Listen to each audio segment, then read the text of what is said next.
6 benefits ng pagpasa ng certification like ISTQB certification.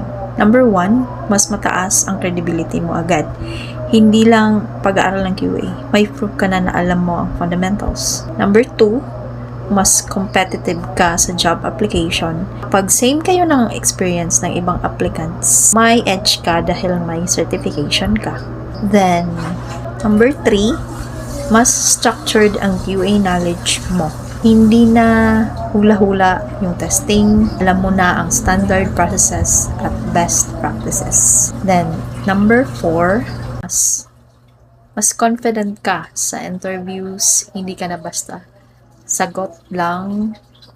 Alam mo ang why behind testing concepts. Then, number 5, mas globally recognized ka, lalo na sa companies na sumusunod sa international standards. And mas open ang opportunities mo abroad or sa remote work.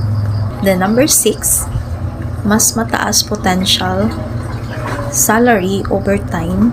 Certification won't instantly increase salary, but it helps you qualify for better roles faster. Real talk, certification is not magic, pero ito ang totoo. It builds trust.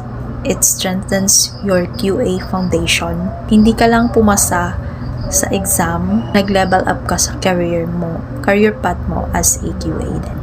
Thank you. Bye-bye.